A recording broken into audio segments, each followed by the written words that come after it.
Hi అండి, అందరికీ నమస్తే. Welcome back to Sharada blogs.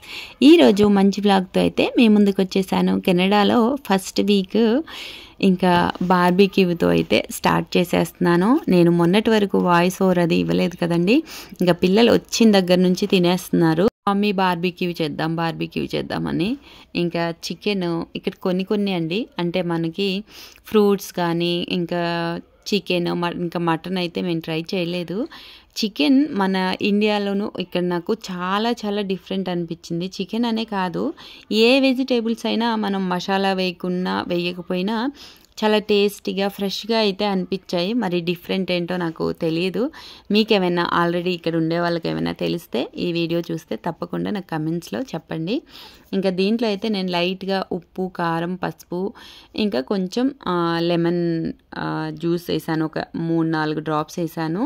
కొంచెం ఆయిల్ వేసేసి అల్లం వెల్లుల్లిపాయ, ఒక చిన్న ముక్క అల్లం, కొంచెం వెల్లుల్లిపాయ గ్రైండ్ చేసి వేసాను అంతే.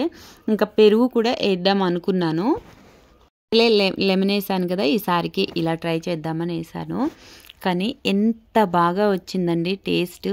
ఇండియాలో నేను సేమ్ ప్రాసెస్ ఇలాగే అన్ని మసాలాలు వేసి అంతసేపు నానబెట్టినా రాలేదు. మరి అదేంటో తెలియదు.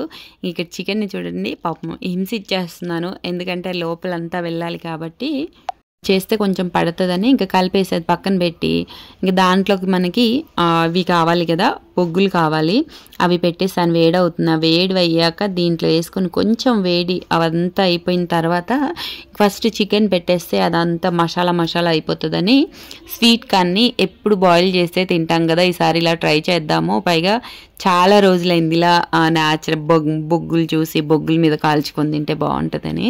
టేస్ట్ ఇవి కూడా చాలా చాలా బాగా వచ్చాయి. స్వీట్ కార్న్స్ మనం బాయిల్ చేసుకొని తింటాం కంటే ఇలా కాల్చేసుకొని కొంచెం లెమన్ అన్నీ దాని మీద మసాలా వేసుకుంటే మసాలా వేసుకోవచ్చు. అలా వేసుకొని తిన్నాము.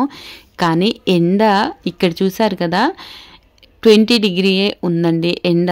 మనకి ఇండియాలో 40-50 ఉన్నా మనం చక్కగా పైకి తల ఎత్తి సూర్యుడి వైపు చూస్తాము. ఇక్కడ నా ఫేస్ చూడండి, ఇలా కళ్ళు ఇలా కొంచెం మూసుకొనే ఉన్నా, అంటే ఫేస్ కూడా మీకు ఏంటి ఇక్కడ ఏదో సీరియస్గా ఉన్నట్టుంటుంది. అది నాకు ఆ ఎండకి పైకి తలెత్తితేనే అసలు కళ్ళు మూసుకుపోతున్నాయి.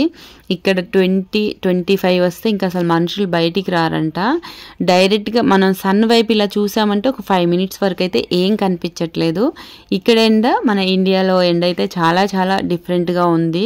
మొత్తం స్కిన్ అంతా మాడిపోయి ఒక్కొక్కసారి అయితే అంతా బబ్బులుగా కూడా వచ్చేస్తుంది అంట. కొంచెం సెన్సిటివ్గా ఉండే స్కిన్ అయితే ఇక్కడ మంచు అలాగే ఎండ కూడా అలాగే ఎక్కువ సమ్మర్లో అలా ఉన్నప్పుడు అలా ఉంది. అందుకనే ఫేస్ అంతా అసలు నాకు ఆ వేడికినో ఇది బయట చేసేదానికి అసలు ఆ రోజు ఫుల్ వేడి, అసలు మామూలుగా కాదు. ఇంకా స్వీట్ కార్న్స్ అన్నీ తీసేసిన తర్వాత చూసారు కదా, ఇది పట్టించేసి నేను ఎక్కువసేపు కూడా నానబెట్టలేదు. అంటే మనం ఒక 3-4 అవర్స్ అలా నానబెట్టేస్తాం కదా, కొంచెం అలా చేయటానికి వెంటనే వేసేసాను. స్వీట్ కార్న్స్ చూసారా, మంచిగా అసలు లేతగా ఉన్నాయి, అవి కూడా బాగున్నాయి. ఇక్కడ ఏంటంటే ఏది తిన్నా ఒక స్వీట్ ఫ్లేవర్ అనేది, క్యారెట్ కానీ బీన్స్ కానీ అంటే ఫ్రెష్ మనం అప్పటికప్పుడు కోసి ఎలా ఉంటే ఫ్రెష్గా అదైతే చాలా బాగుంది. ఇంకా ఆల్మోస్ట్ అయిపోయింది. ఇంకా ఆ చికెన్ అంతా అలా అయిపోయిన తర్వాత కొంచెం ఆలు, కొంచెం చిల్లీస్, ఆనియన్ ఇలా రౌండ్గా కట్ చేసి అవి కూడా పెట్టాను. వాటితోటి బాగుంటుంది కదా అని ఈ విధంగా చేసుకున్నాము. ఇది పోయిన సండే అండి ఇది చేసింది. ఇంకా నాకు కుదరక ఇంకా అలా అయిపోతుంది. సర్లే వాయిస్ ఓవర్ ఇచ్చాక పెడదామని అలా రోజు ఉంచేస్తున్నాను. అయిపోయింది. సండే అయితే ఇలా చేసుకున్నాము. ఇంకా కాకరకాయలు చూసారు కదా, ఇది ఒక కాకరకాయ అండి, ఇది ఒక కాకరకాయ, 2 కాకరకాయలు ఒకటొకటి ఇంత పెద్దగా ఉన్నాయి. అయినా కూడా కొంచెం చేదు కానీ లేకపోతే స్మెల్ వగరుగా ఉండటం కానీ అలా అస్సలు లేదు. జస్ట్ ఇలా నేను ఆయిల్లో ఇలా ఫ్రై చేసేసి ఉప్పు కారం వేసాను. ఎంత కమ్మగా ఉందో నాకైతే అది బాగా నచ్చింది. ఇక్కడ వెజిటేబుల్స్ కానీ ఫ్రూట్స్ కానీ చాలా ఫ్రెష్గా ఉన్నాయి. ఇంకా కాకరకాయలన్నీ ఇలా వేపేసుకొని పాలకూర పప్పు అయితే చేసుకున్నాము. అది కూడా బాగుంది. ఇంకా అది అయిపోయిన తర్వాత ఈవినింగ్ పక్కన తెలిసిన పాప, అంటే కొంచెం మా పాపకి బాబుకి కొంచెం బాగా అలవాటైన ఒక పాప పార్క్కి వెళ్దామని వెళ్తే ఇంకా అలా వెళ్ళాం. పార్క్ ఏమో కానీ వెళ్ళే దారిలో ఆ ఇల్లు ముందు అసలు ఆ డెకరేషన్ చూస్తేనే కొన్ని కొన్ని ఇళ్ళ ముందు భలే అంటే కొంచెం చిన్న చిన్న పిల్లలు ఆడుకుంటూ చేస్తారు కదా, మనం అది ఆడుకుంటూ చేస్తారనుకుంటాం కానీ అక్కడ అన్ని ఇళ్ళ ముందు అలాగే ఉన్నాయి. అవి చూసి అయితే చాలా హ్యాపీగా అనిపించింది. ఇక్కడ ఎండ చూసి ఏ 3 or 4 లేదంటే 1 కూడా అనుకోవచ్చు, కానీ ఇక్కడ టైం వచ్చేసి మేము ఇక్కడ వాకింగ్ చేసే టైము 8:30 అండి. నైట్ 8:30కి ఇలా ఉంది ఇక్కడ కెనడాలో.